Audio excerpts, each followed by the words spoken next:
Yang lain. Nah, tadi ada 5, itu 5 tadi kita sebut sebagai sentence constituent. Apa? Iya, atau clause constituent. Ini dia.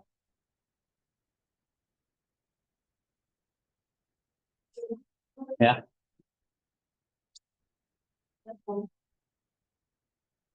Oke. Nah, sentence atau clause constituent itu ada 5 yang utama, yang prinsipalnya ya. Subject, predicate, object, adverbial, dan modifier. Nah, 5 itu nanti uh, ada di, nah 5 itu nanti ada di sini. Nih kalau kita buka, kan ada 5 komponen ya dalam sebuah kalimat. Jadi kalau kamu buka ini ya, sintaks seperti ini atau modelnya seperti ini atau modelnya seperti ini, ya, atau di atas. Pokoknya setiap kalimat ini semua selalu ada 5 itu. Ya, mau kata apapun pasti salah satunya bisa dikelompokkan itu.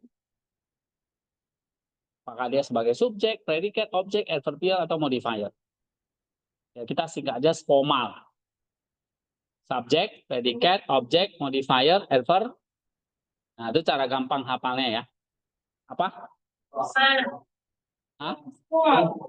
SPOMA aja. S, subjek.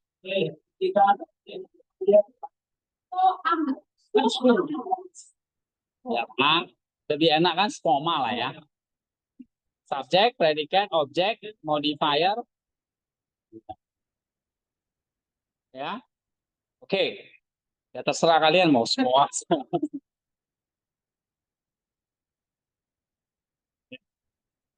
Mau dibalik-balik, yang penting ingat itu.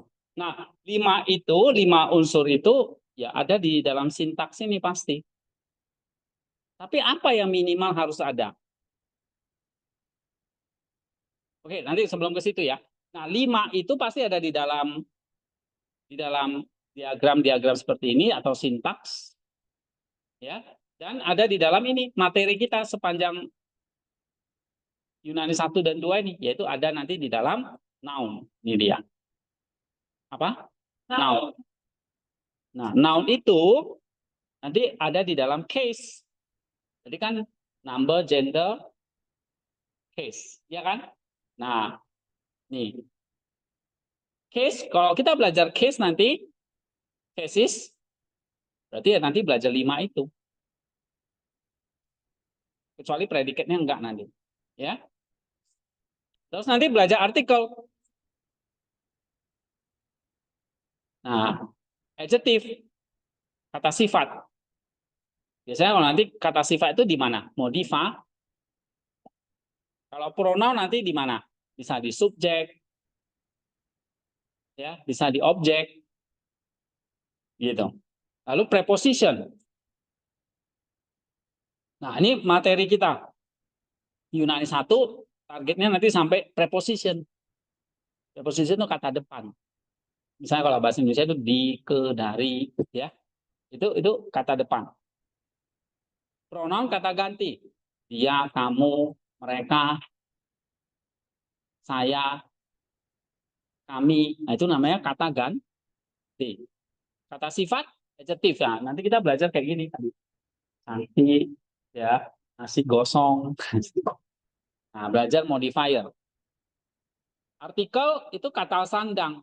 Misalnya kalau sebuah, itu, ini ya. Oke, itu artikel. Nah, lalu ada kata benda, case di sini.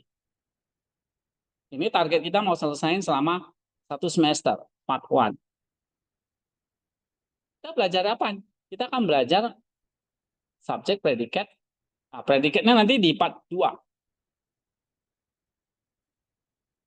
Ya. Part 2 yaitu kata kerja, syntax of verb. Kata kerja itu nanti ada person, voice, mood. Tadi kan ada istilah indikatif ya kan? Mau belajar tensesnya nanti ada aorist, present, perfect, future, imperfect. Lalu ada infinitive, participle, dan terakhir kita akan belajar clausa. Clausa ini berarti belajar ininya. Kembali lagi belajar ininya. Jadi clausa ini disusun dari apa? 5 itu. Ini clausa kan? Ini kalimat kan namanya kan? Terdiri dari 5. Tapi apakah setiap kalimat itu harus ada 5? Enggak. Minimal harus ada subjek dan predikat. Misalnya, kalau saya buat kalimat saya, gitu aja bisa nggak? Nggak bisa. Minimal harus ada predikat. Saya makan. Itu udah jadi kalimat bukan? Ya, Pak. Tapi kalau saya bilang makan, belum. Harus ada subjeknya. Misalnya, John makan. Tuh. Ya kan? Ini nggak nyambung lagi. Desi makan. Nah, itu jadi minimal harus ada dua subjek predikat. Pak, kalau nggak ada subjek, nggak ada predikatnya, maunya ada objek, bisa nggak? Nggak bisa. Oh, kalau gitu saya nggak mau ada subjek predikat, tapi saya mau ada objek, modifier, sama tadi satu lagi apa? Adverbial. Bisa? Nggak bisa juga.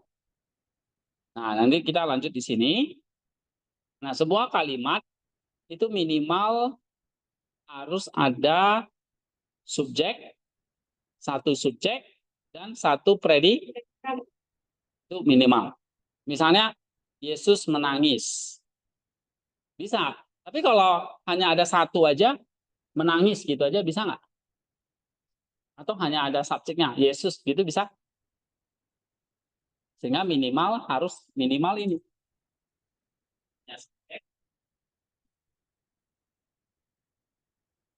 Oke. Ada yang datang. Subjek.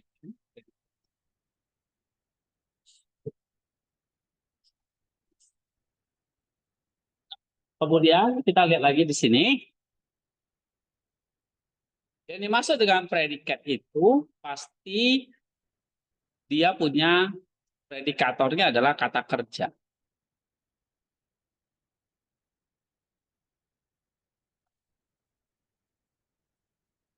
Ini kabelnya udah longgar ya.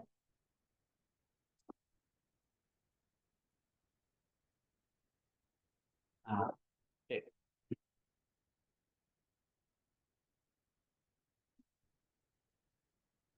As predikatornya atau predikatnya itu adalah kata kerja. Nah, nanti kata kerja kita pelajari di sini, di Yunani 2-nya. Jadi kalau belajar kata kerja itu nanti kamu belajar person, number, voice, aktif, pasif, middle, ya. Belajar mood, indikatif, subjunctive, optatif, imperatif, belajar tenses, present, imperfect, aorist, future, perfect, pluperfect, belajar infinitive, belajar participle. Nah, itu kalau belajar belajar kata kerja. Tapi di Yunani 1 kamu belajar noun. Noun itu terdiri dari noun, artikel. Jadi kelompoknya noun ya.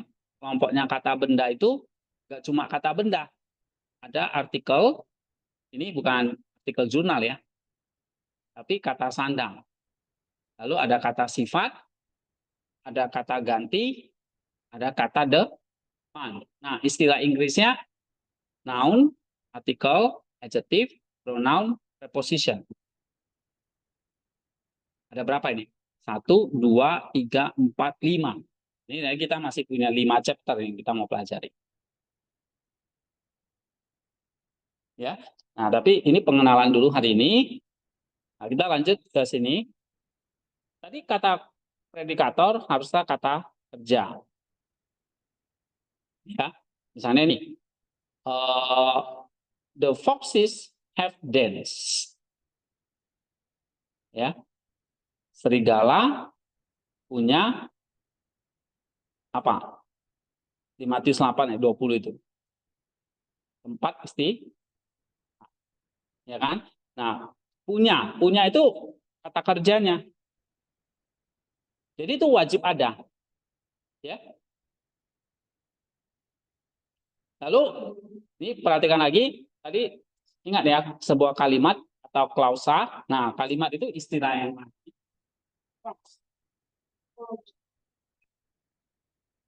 tulisannya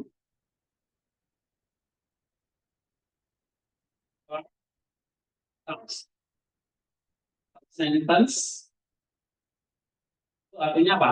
Jadi kalau saya ngomong klausa ya itu kalimat. Kalimat ya klausa. Jadi bisa saling tukar. Oke. Nah, tadi adverbial itu menjelaskan atau memberikan informasi kepada apa tadi?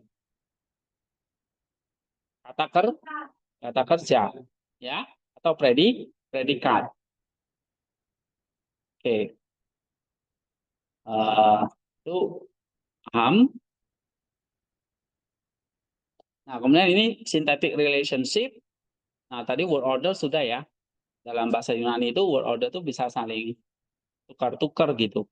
Kayak tadi theos itu bisa di tengah, padahal harusnya di awal kan. Nah, jadi dalam Yunani word ordernya itu lebih bebas ya daripada kayak bahasa kita bahasa Indonesia atau Inggris gitu.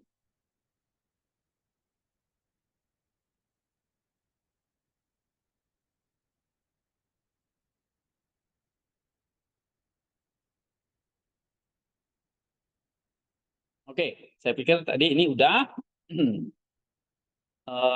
Sekarang kita mau masuk sintaksnya kepada elemen-elemennya, sintaks pada katanya. Nah, kita akan pakai buku ini sekarang.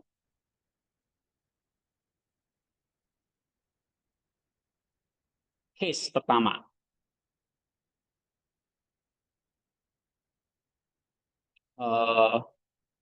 Saya kembali ke sini aja dulu. Ini ada bukunya. Yang Wales ini. Jadi kalau asal Yunani semua dibuka aja. Sehingga nanti kalau saya suruh pindah ini udah gampang. Ya. Nah, kita kembali ke sini. Tadi kan saya jelaskan ada konstituennya itu 5, subjek, predikat, objek, modifier, adverbial, ya kan? Spoma itu. Nah, sekarang spoma itu tadi ada di mananya? Ada di dalam kata benda tadi ini. Spoma itu ada di dalam mana? Di dalam kalimat yang bentuknya kayak gini, yang terdiri dari kata benda, cases, artikel, adjective, pronoun, preposition. Nah, dia menyebarnya di sini. Maka kita harus belajar ininya. Sekarang kita mau belajar casesnya. Ya, kata benda itu tadi punya 3 ciri. Apa saja? Gender, case, number. Apa? Gender, case, number. Kalau gender tadi ada feminim, maskulin, ya kan? Dan neuter, netral. Kalau number ada tunggal, ada jamak. Kalau case, nah sekarang case itu artinya apa? Kasus. Nih, ada 5 case, yaitu ini. Coba buka yang buku ini.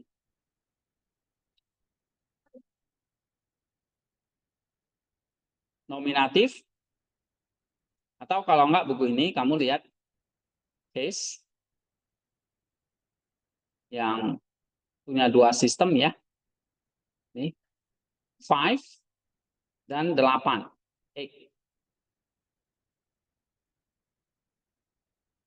Ya. Jadi ada yang membagi jadi 5, ada yang bagi 8. Nah, case itu ada 5. Pertama apa? Nominatif. Lalu genitif.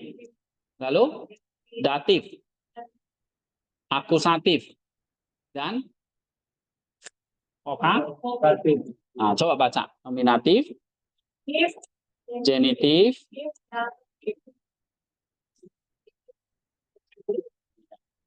ini yang sistemnya 5. Five case system.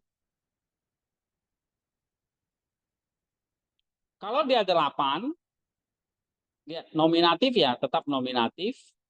Genitifnya dibagi 2.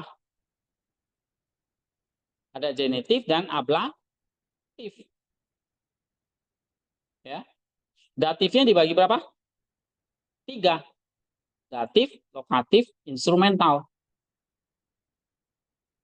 Akusatif tetap sama, vokatif tetap vokatif. Jadi yang buat jadi nambah itu cuma genitif dan datif ya kan? Genitifnya jadi 2, datifnya jadi 3. Maka totalnya jadi 8. Nah, coba baca. Nominatif,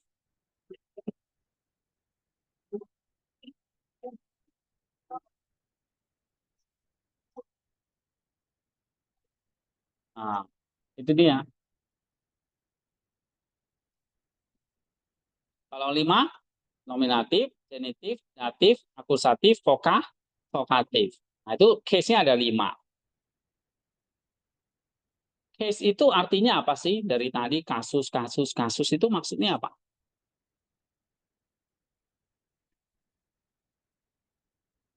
Pak, nanti kita mau pakai yang mana ini? Nah, ini ya. Nanti dalam buku ini kita pakai yang 5 aja lah, yang sederhana. Ya, tapi sebetulnya nanti sama aja. By box itu pakai 5. Ya, jadi kita ikut yang di by box. Yang 5 itu apa aja? Nominatif, genitif, datif, akusatif, vokatif.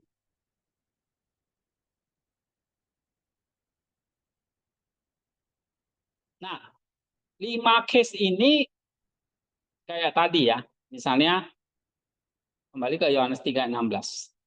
Theos. Kalau parsing berarti apa itu? Nominatif, maskulin, singular ya kan? Case-nya apa di situ?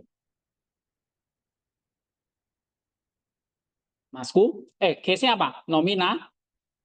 Nah, dia taruh di sebelah kiri di sini, ya kan?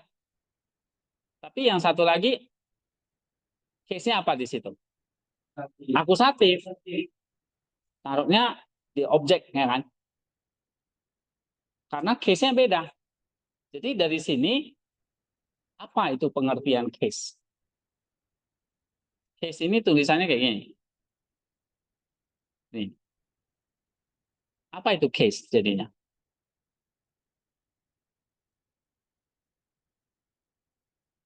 Hah? Kamu jangan bilang case itu kasus, Pak. Iya. Tapi dalam hal sintaks ini maksudnya apa?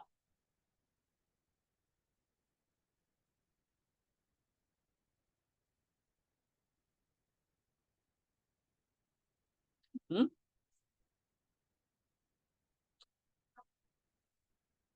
Apa?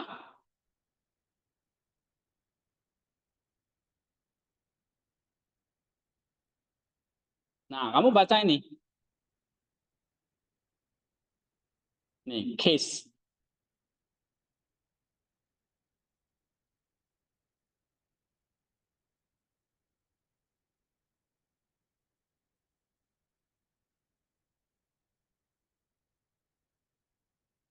Nah, ini. Jadi kalau dia nominatif di depan, kalau objek di belakang, itu karena case-nya beda. Satu nominatif, satu aku. Nah, dari situ apa pengertian case-nya? Nah, case itu sebetulnya bagian dari kata benda yang punya fungsi atau grammatical relationship terhadap satu kata di dalam sebuah kalimat.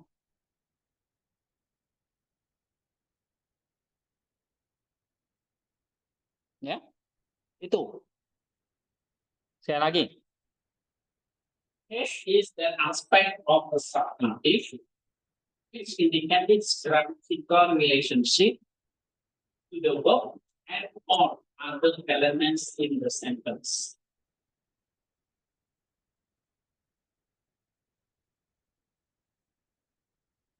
Artinya apa? Bagian dari kata-kata yang anak satu tambah dengan kalimat. Iya. Jadi kata misalnya kayak gini. Kata Allah ini dia kan nominatif tadi kan? Case-nya nominatif kan? Nah, dia punya fungsi. Fungsinya apa? Nominatif. Fungsinya apa di sini? Subjek. Dan dia punya fungsi tadi apa lagi? Coba baca lagi. Ini terhadap satu kata. Jadi kalau Allah di sini dia fungsinya subjek berrelasi dengan kata apa? Ini mengu. Iya. Allah itu mengutus. Jadi Allah itu berrelasi dengan kata apa? Mengutus. Jadi kalau ketemu case yang tadi 5 itu apa? Nominatif, genitif, datif, saya singkat aja ya. Terus akusatif, vokatif. Nah, kalau ketemu 5 ini berarti dia punya fungsi gramatikal atau fungsi sintaks. Punya fungsinya. Nah, yang disebut fungsi berarti dia punya relasi dengan kata lain dalam kalimat itu. Contoh, nanti ini. Allah mengutus anaknya ke dunia, ya kan? Kata Allah di sini kan nominatif. Case-nya nomi, berarti dia punya apa? Fungsi atau relasi. Fungsinya subjek. Berarti berrelasi dengan kata apa? Mengutus. Dia Allah mengutus. Dia nggak ada kaitannya dengan anak. Anak itu nanti menjadi objek dari apa? Target dari predikat. Jadi anak berrelasi dengan kata mengutus. Mengutus berrelasi dengan kata Allah dan anak. Allah berrelasi dengan kata apa? Makanya kamu lihat nanti di dalam sintaks ini, kata T harus berrelasi dengan ini. Dia kena hubungannya dengan ini. Jadi case itu kayak jelaskan fungsi atau relasi. Itu selalu kayak gitu. Begitu ketemu case, oh, berarti kata ini punya fungsi. Nah, fungsinya ditaruh di sini jadi subjek. Ya, dan dia punya relasi dengan kata predikat atau kata kerja. Nah, itu namanya case.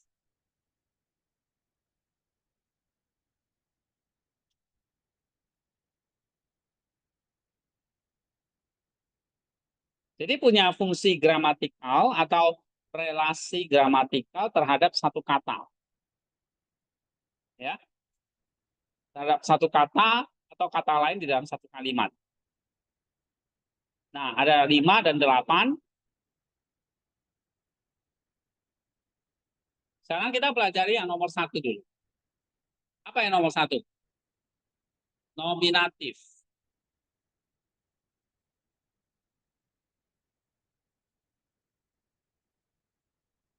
Oke.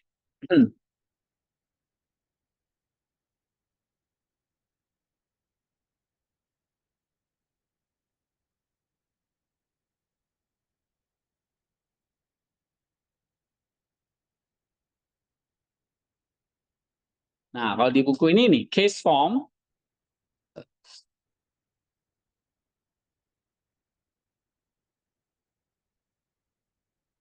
Nih ya. Kita akan pakai nih nominatif. Nanti di buku EMIC juga ada. Semua punya ini. Case. Nah, ini ya. Yang pertama, nominatif. Yang tadi yang ini tadi yang saya jelasin tadi. Fungsinya apa? Ingat aja kalau case, begitu ketemu case, oh berarti dia punya fungsi atau relasi. Makanya nanti waktu kamu susun ini, nah semua udah masing-masing udah punya fungsinya. Kayak kamu lah, di hari Sabtu diatur kerja. Kamu ditaruh sini, sana, ya kan? Jadi sudah masing-masing sudah punya tanggung jawab atau fungsinya. Nah, di dalam kalimat kan katanya banyak nih. Misalnya nih, katanya kan banyak kan? Kalau nggak diatur, bisa berantakan nanti. Kayak orang banyak ini. Kalau nggak diatur kerja gimana? Iya, serabutan. Semua mau ngerjakan yang ini, yang lain nggak ada yang mau misalnya.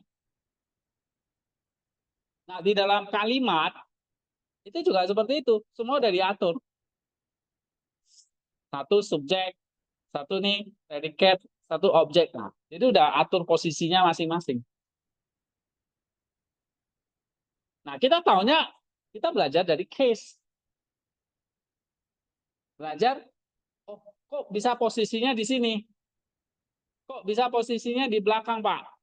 Ada yang taruh di depan, ada yang taruh di belakang. Tahunya dari mana?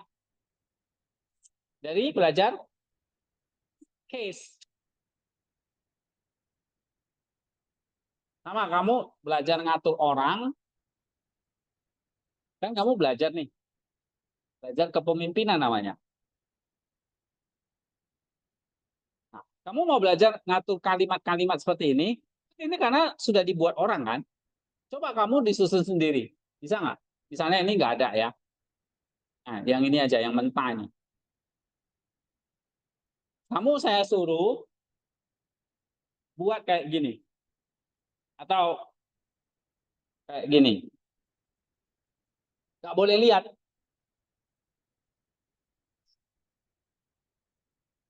Nah, kamu susun.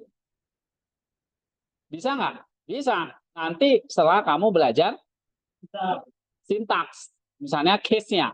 Sintaksnya banyak ya. Jadi nggak belajar case-nya ini. Nah, misalnya satu. Ya belajar semuanya nanti kamu baru bisa susun. Nggak cuma case. Nah, salah satunya kamu belajar case. Cukup? Nggak, nanti kamu belajar ini sampai infinity participle. Nanti semua sudah belajar sintaksnya bisa, baru nanti kamu bisa susun seperti, baru kamu nanti bisa atur.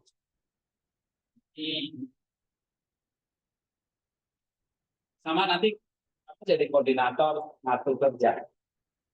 Kamu kan mesti susun dulu kan. Nanti kamu ini. Jadi kamu mesti belajar dulu, belajar case misalnya. Supaya kamu bisa susun kayak gitu. Ya, apa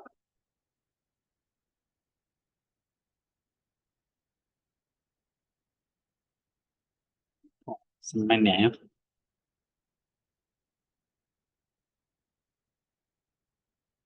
Oke. Nah, sekarang kita mau belajar case. Yang pertama nominatif. Nominatif tadi yang saya katakan biasanya dipakai untuk apa? Sekarang kita ke buku ini.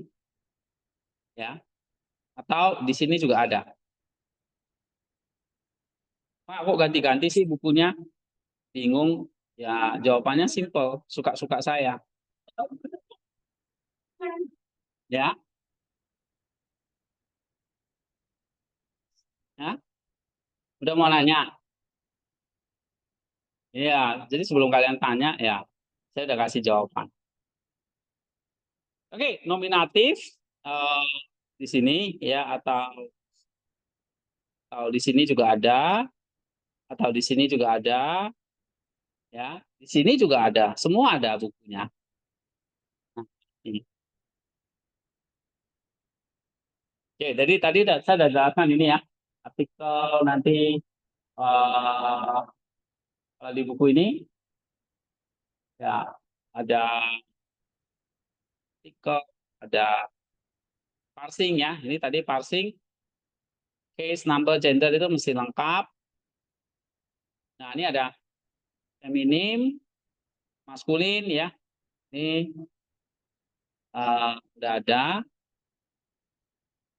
Nah, ini akusatif tadi, nominatif ya, dan sebagainya. Oke, jadi di buku ini juga ada. Cuma kita nggak akan terlalu fokus di situ lagi. Ya, tapi kita akan fokus ke ini. Yang sebetulnya dua nanti, nominatif ini, buku ini sama ini. Oke. Ya, mungkin tambahannya nanti ada emik dan yang ini, anciently. Ya, tapi buku utamanya nanti kita perhatikan ini. Nominatif. Oke, nominatif tadi udah saya jelaskan. Itu menjelaskan berarti kalau dia case-nya nominatif fungsinya apa? Atau relasinya apa? Subjek. Subjek dari kata atau pelaku dari kata kerja. Nah, apa fungsi saja dari subjek itu atau nominatif itu ada 3 di sini. Subjek, predikat nominatif, aposisi. Tapi ada yang lain. Ada address, appellation, absolute, dan hanging nominatif. Nah, ini lengkapnya begitu. Ada 7 ya. Tadi saya cuma hanya kasih tahu tuh subjek. Ini. Tapi ada tambahan. Yaitu predikat nominatif dan aposisi. Nanti ada juga sebagai address, sebagai appellation, absolute. Ya. Nah, di Daniel Wallace itu juga sama. Subjek, predikat nominatif, aposisi. Lalu ada absolute, ada address, ini vokatif. Ini ya. Dan appellation. Nah, tapi kita lihat tabel dulu. Nominatif itu kalau dalam perjanjian baru, itu 31% loh, paling banyak. Ya kan? Tuh, munculnya berapa? Dari 5 itu yang mana yang paling banyak? Nominatif. Yang kedua,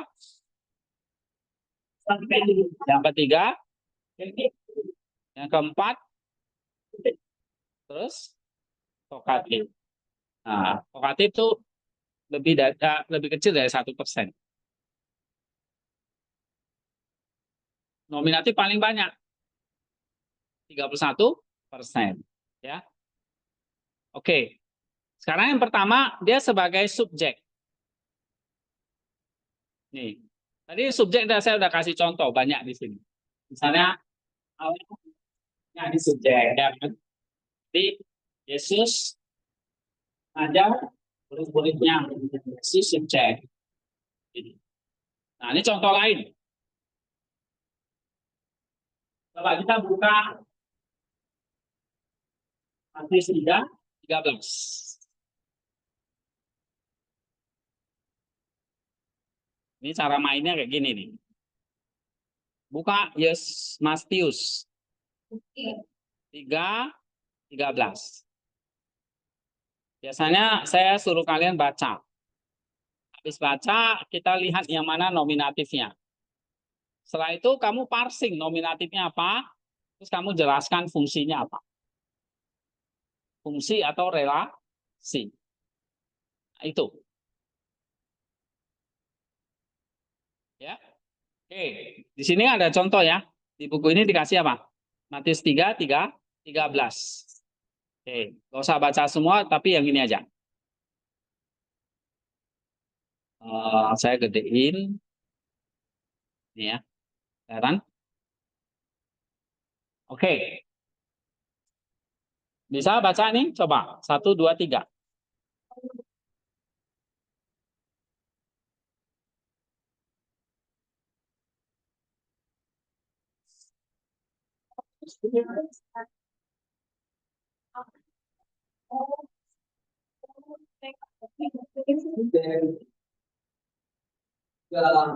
Nggak kelihatan?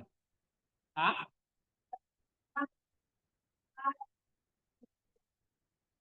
Ya. Ini kelihatan nggak di sini?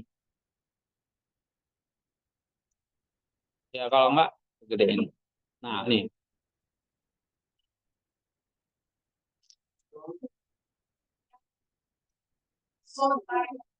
Oke lah. Sekarang ini. Caranya kayak gini. Pertama, memang kita harus belajar baca. Ya. Coba baca. Tote paraginetai. Oh Yesus. Apo. Apotes. Galilayas. Ya. Kan kalau sudah baca ini, pertama, kamu coba lihat terjemahannya. Di sini kan ada kan? Kamu misalnya buka apa di situ terjemahan Inggrisnya? Indonesianya ada nggak? Nah, buka terjemahan Indonesia ya.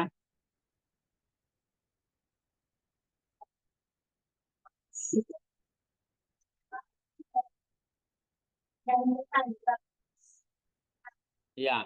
Nah, eh, kan kita nggak baca semua ya. Lihat aja yang kita baca tadi itu. Maka datanglah Yesus dari Galilea. Udah sampai di situ. Ya, atau Inggrisnya, Then Jesus came from Galilee. Ya, atau di sini kan ada. Then Jesus arrived from Galilee. Kemudian Yesus tiba dari Galilea. Ya, ya kan? Atau lain terjemahan datang dari Galilea atau tiba dari Galilea. Nah, yang jadi kita mau selidiki kata Yesusnya kan? Lihat itu. Benar? Nah, coba parsing. Parsing. Parsing Yesusnya apa? Noun. Ini lihat di sini. Noun, nominatif, maskulin, singular. Dari kata Yesus. Artinya Yesus. Itu nama orang kan? Nah, jadi pertama ya, kamu copy sampai Galileas tadi kan? Copy Word aja.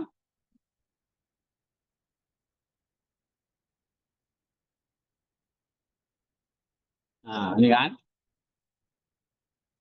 Misalnya saya perbesar lah ya. Nah, nih. Oke. Ini kan kayak ngajarin orang tua nih.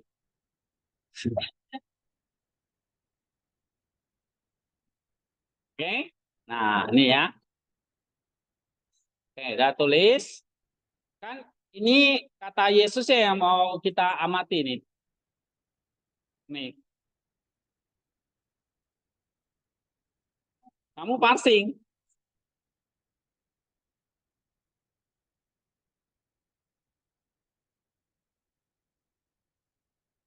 Kamu terjemahkan dulu ya. Misalnya eh, apa? Misalnya di situ Jesus came from Galilee. Nah, atau Yesus datang dari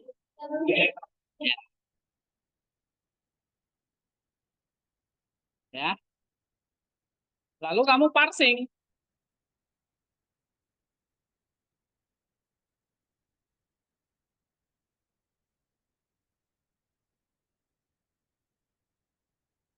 Nih, parsing. Parsing itu artinya apa? Hah? Kamu tadi dari tadi saya ngomong parsing itu apa?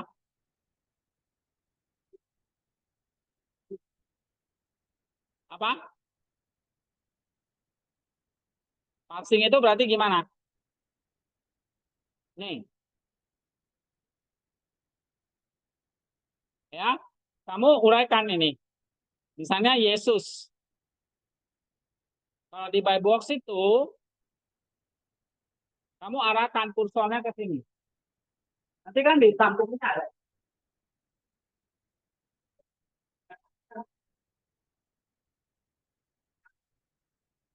Kamu tekan ini, tekan shift supaya dia nggak pindah-pindah. Nah, apa parsingnya? Misalnya Yesus, ini kan noun,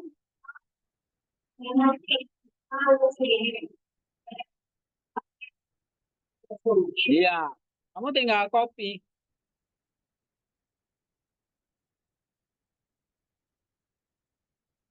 Ini namanya parsing.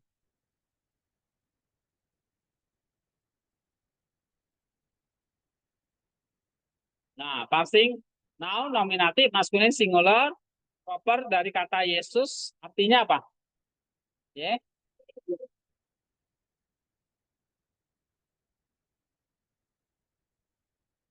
Oke. Nah, setelah parsing ini apa? Nomina. Nah, kamu ini penjelasan. Ini parsing. Oh, penjelasan. Ini nominatif apa? Yesus di sini. Nah, kamu lihat di sini. Sekarang klik kanan, anti diagram.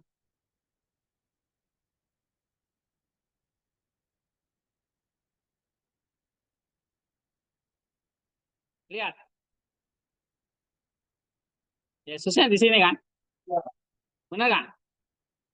Paraginetai, tote, apo, tes, gala, lias. Yang kita mau cari apa? Yesusnya. Nah, kamu copy.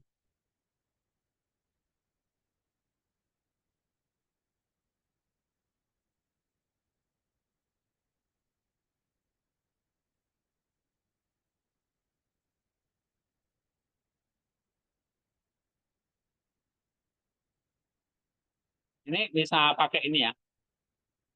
Edit, copy. Nah, kamu bisa taruh sini. Muncul kan? Nih. Ini kan Yesusnya nih. Nah, kamu jelasin nih. Penjelasannya gimana? Ini nominatif apa? So, ah, Yesusnya, Yesus sebagai apa? Nominatif subjek. Nah, kamu jelasin subjek itu maksudnya apa tadi? Dia kan case-nya. Berarti dia punya apa? Relasi. Dia, maksudnya subjek itu apa? Dia jadi, tadi apa? Subjek. Pelaku, benar. Relasi dia dengan apa? Pelaku dengan apa? Pelaku dari predikat. Yang mana? Predikatnya mana? Para gine. Ah, kamu tuliskan deh.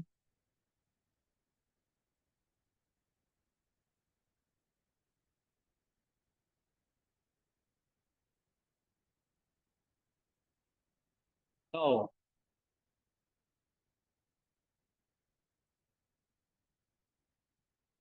Nah, jadi kata Yesus dia mengandung subjek dan dia menjadi aku. Atau dia berrelasi dengan kata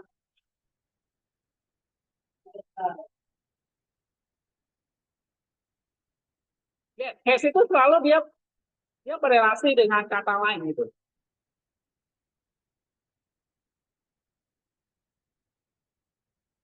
Paham nggak? Nah, ini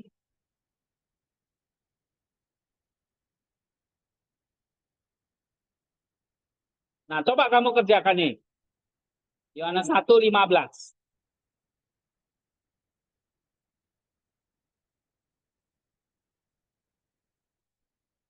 Kayak gini. Cari yang mana nominatif subjeknya. Terus kamu jelasin. Dia berrelasi dengan kata apa? Ya, kayak ini. Ya, nih. Ini ada kan? Yang ini aja. Nah, ini sudah jelas ini. Dia udah kasih cetak hitam.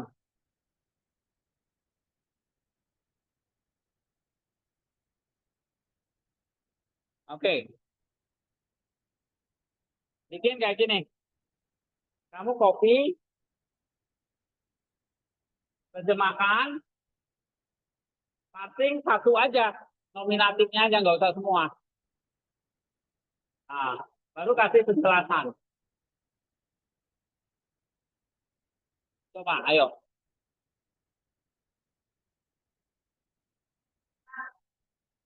Ya.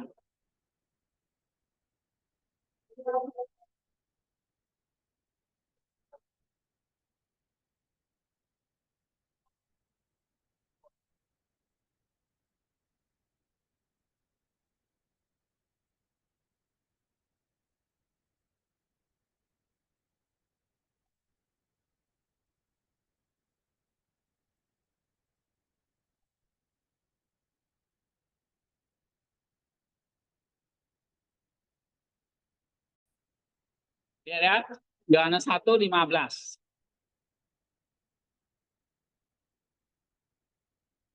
Oke, lihat tuh. Di kanan, lihat empty diagram, udah. Ada yang belum buka nih? Udah buka ya semua ya? Ini kan, lihat Yohanesnya kan di sini. Ini subjeknya kan?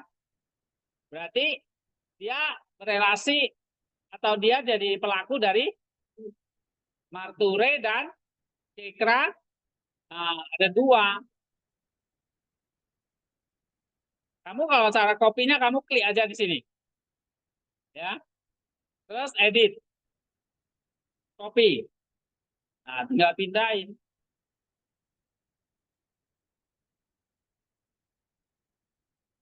Dan nah, sekarang penjelasan. Parsingnya udah belum? Parsingnya udah. Oke, penjelasannya gimana?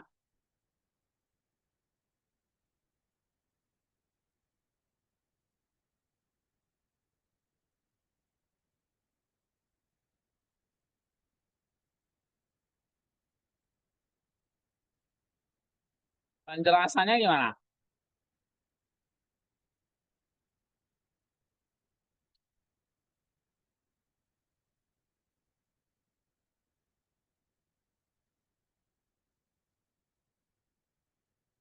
Kok aneh sih?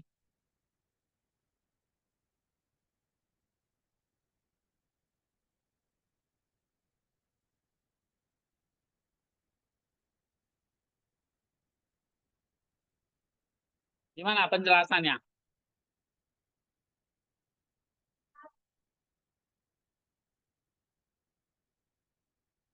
Hah? Ini ya, kata Yohanes, ini kan, eh,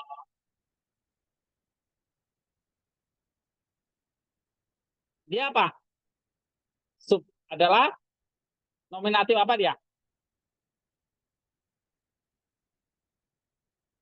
Subjek. Nah, tulis nominatif subjek. Soalnya nanti ada banyak pilihan kan? Lihat tuh, ada subjek, entah aja dia predikat nominatif atau aposisi. Nah, nanti saya jelasin satu-satu. Kamu harus kasih tahu, ini penjelasannya nih nominatif subjek. Nih, maksudnya apa?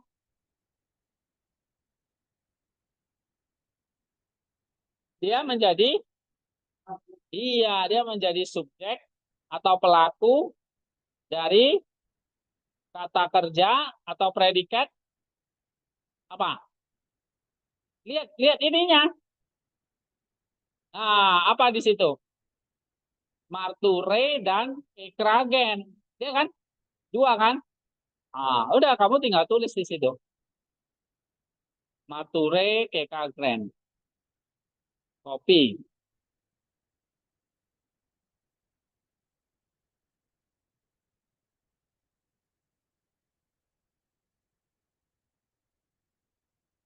Nah, udah selesai. Nggak sampai 5 menit. Oke, bisa ya? Nah, sekarang saya kasih tugas deh. Atau ada pertanyaan nggak? Tadi parsingnya bisa. Gimana parsingnya? Parsingnya gimana cara parsing? Yohanes, ya kan? Pertama kamu terjemahin dulu ya. Lihat aja.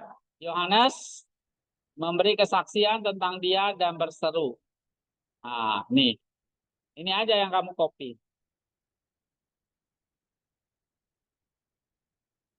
Pakai bahasa Indonesia biasa nggak apa-apa. Atau kamu pakai bahasa Inggris juga oke. Kalau bahasa Inggris, kamu pakai ini aja. Ikuti yang ini aja. Kan dia ada nih. Oke?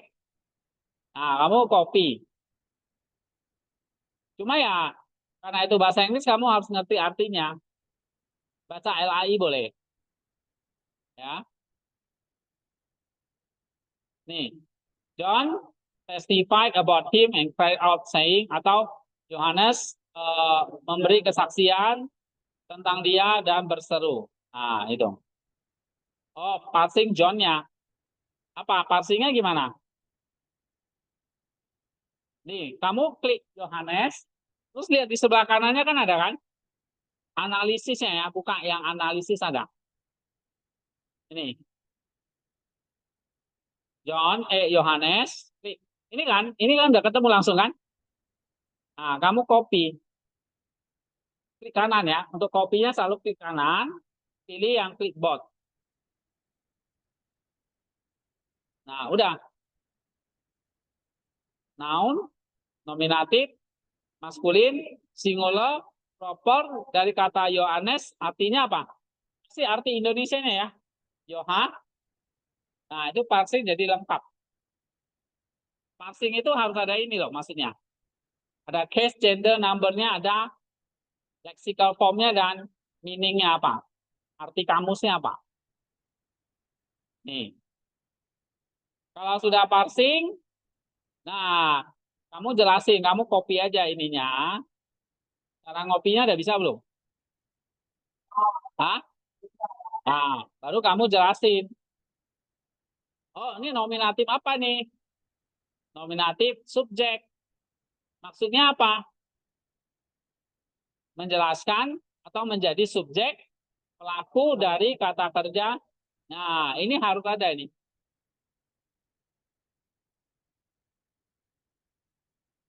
Ya, ini. Ini harus ada. Kalau ini nggak ada, nilainya kurang separuh. Tinggal 50.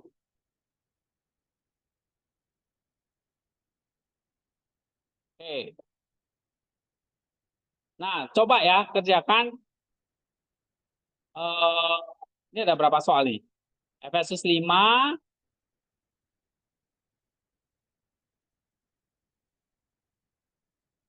Kolose, Wahyu 3 soal. Nah, pemanasannya 3 aja lah. Nanti minggu berikutnya nambah lagi. 10 langsung. Ya, Wahyu 8 ayat 3.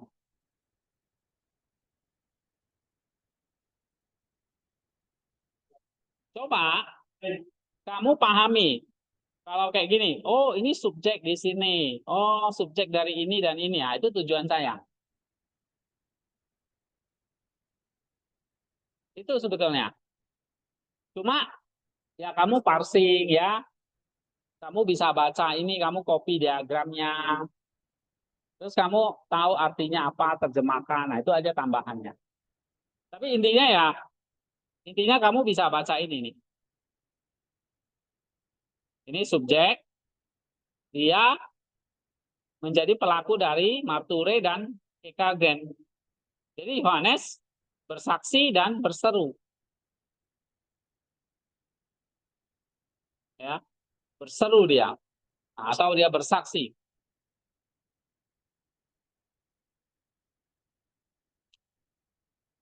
Jadi subjeknya satu, predikatnya dua. Bisa nggak? Bisa. Atau kadang nanti subjeknya dua, predikatnya satu. Bisa juga.